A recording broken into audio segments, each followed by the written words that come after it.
Let's get the light on. Pitco fryer. So the valve is leaking, and the valve is leaking from the handle. So it's dripping onto there and dripping down and then making a mess. I think fryer 2 is also leaking from the back, but I know this fryer 1 is leaking from here. So I just keep new handles. That's a whole OEM handle assembly. And we take this off, we take this off, and yeah, we get to it.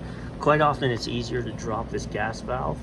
Just loosen that, get it out of the way, then you get a clear shot at spinning that off.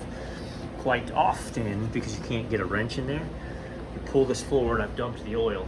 You pull it forward, you flip it on its back, and that allows you to get a wrench right here. Okay, for single fryers, lay them on their back. Promise you, this is the best way. I've already broken it loose, but how you do it is you want to get this wrench on the back part. If you just grab that hex part, you're going to unscrew the valve from itself. Get it there, okay? And then take a second wrench and put it here like an extension. That gives you the leverage you need to break it loose. And now we're broken loose. So we're back on here. The new one has a safety pin that gets pulled and then opens up, locks shut.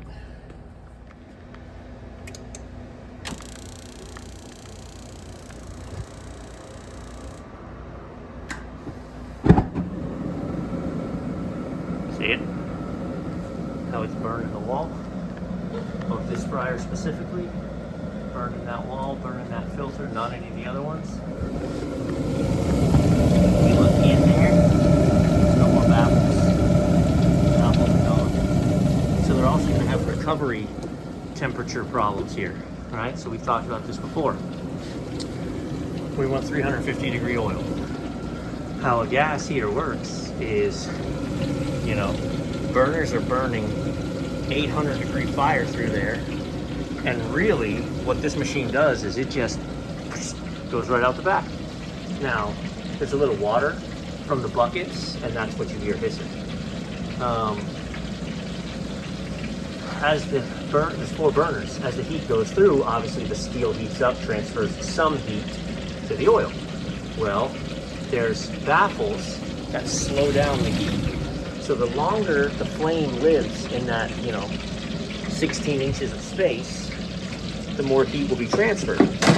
Once those baffles disappear, then the flame just runs right through too fast, and you're gonna get, yeah, look at that. You should not see flames out the back of your fryer. You can actually see flames. Right? In a perfect scenario, this fryer actually needs to be shut down. From a safety reason. Also, I've started up fryers, so we have to fire up hoods. We're not leaking anymore, so that's why we're here. That's the goal.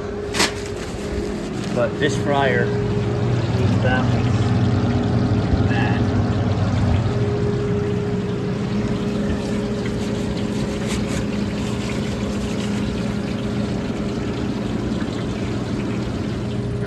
Fryer 5 is also leaking.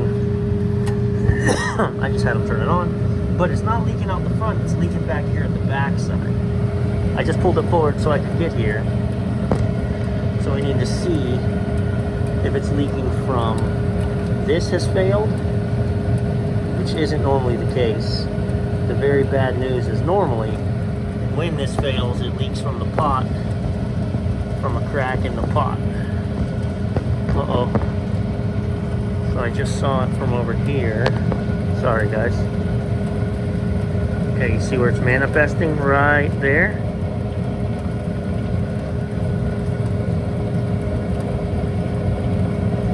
Yeah. So, he's got a leaky fry pot. I think what you got is you got it leaking. Oh, no, there it is. There it actually is.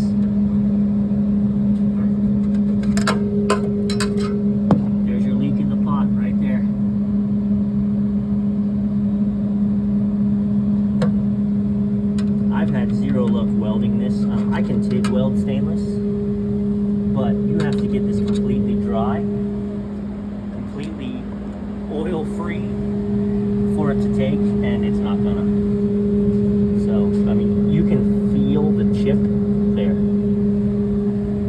advice to them, other than buying a new fryer, is going to be to put a pan on the backside and catch it. That's what they got to do. And it's going to leak more when the oil's hot because the metal's going to expand. So that's why it's not leaking terrible right now. And during the day, they say it's leaking